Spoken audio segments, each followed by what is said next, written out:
Hello everyone. In this video we're going to talk about string indexing, slicing, f-strings, and interpolation.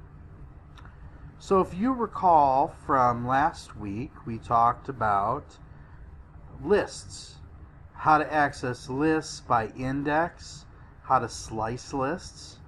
Well, luckily in Python, string syntax is pretty much the same.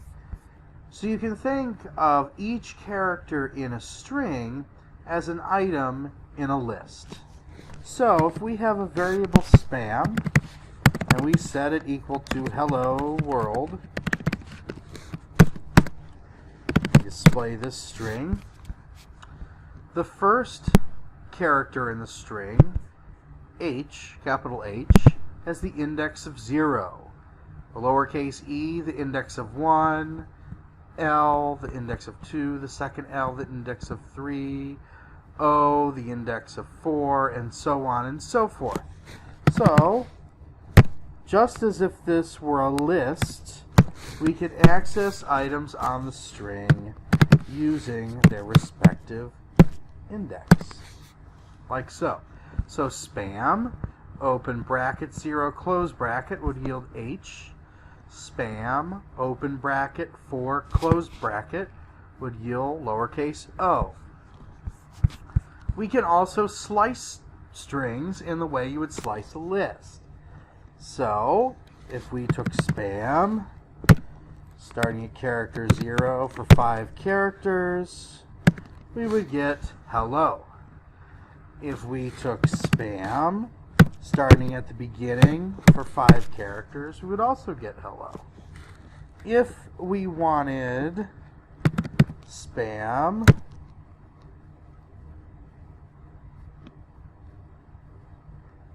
and we wanted starting at the 7th character to the end, we would get world. So, just as you would access a list and slice a list, you can do the same thing. So also, if I wanted to use in and not in, so let's say I wanted to loop on a string, let's go ahead and loop on a string. So I'm going to close Visual Studio Code. So I've created a new strings.py file in Visual Studio Code, and let's say we also had the variable spam equal to hello world.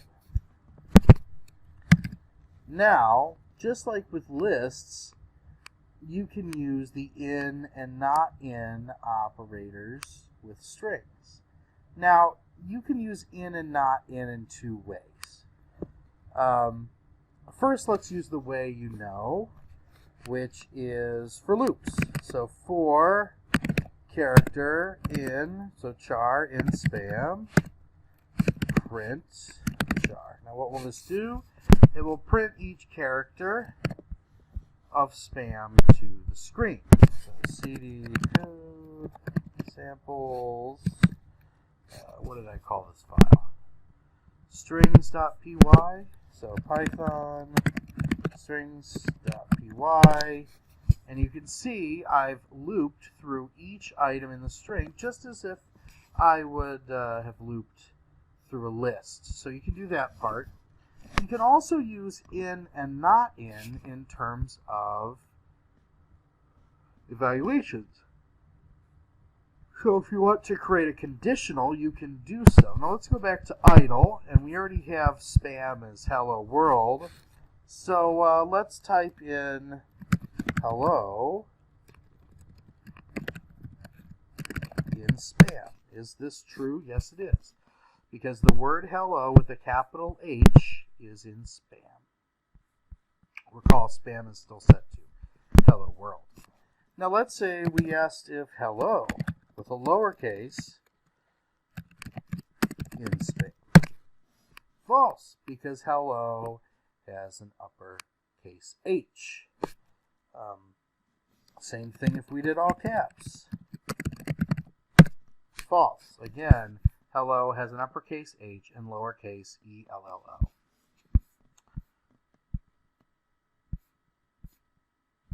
So essentially that is one way to check to see whether or not something is in a string. You could also ask using not in. So is hello not in spam? True, because we don't have anything in the string that matches all capital hello. So that is that's the basics of the in and not in operators on the screen. Let me close out idle and reopen it. So we talked about string concatenation before. So if I did spam type equals bacon, we could set purchase equals I will buy spam type spam, and display purchase I will buy bacon spam. So what do? We use the plus sign to concatenate three strings. The string literal I will buy, the spam type, which is a variable whose value is the string bacon, and another string literal spam.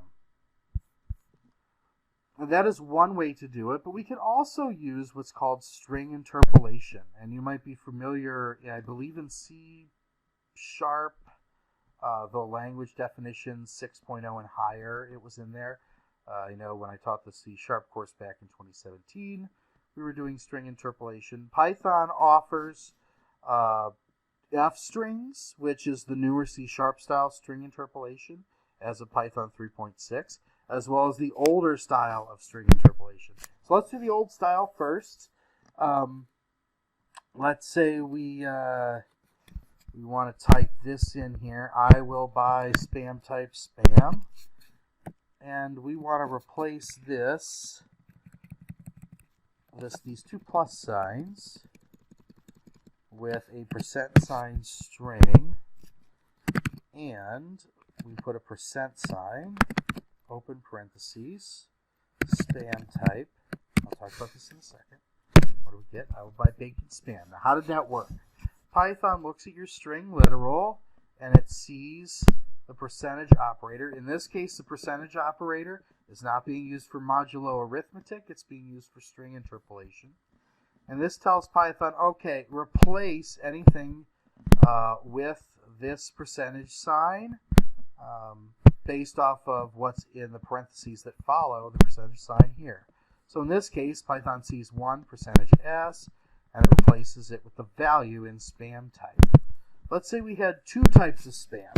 Spam type 1 equals bacon. Spam type 2 equals light. And now we want two types of spam in our sentence. I will buy this, and we can put two or as many variables as you want, really. Spam type 1, spam type 2. We can interpolate two strings in here. The first instance of %s will refer to the value of variable spam type 1, and the second %s will refer to the variable in spam type 2. If we go ahead and hit enter, it says I will buy bacon and light spam. So there are F strings as well, and F strings are similar. So if you remember raw strings, you put an R in front of the string literal, and Python didn't interpret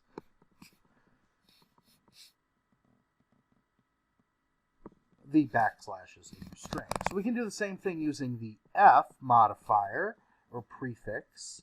So we could do the same sentence without using the percentage signs. I will buy open bracket, spam type 1, and spam type 2, spam. Now, what does this do? I will buy bacon and like spam. This is similar to ASP.NET's Razor syntax in CSHTML files and C#. But again, f-strings as a type of string interpolation is becoming common in a lot of languages, and it's super easy to read because you know the variables that you're accessing right away. So I like f-type string interpolation, something to consider if you take a lot of feedback and display it to the screen. In our next lesson, we're going to talk about a few useful string methods, most of which are in the text for this week, but a couple of them aren't, and they're going to be useful for the lab.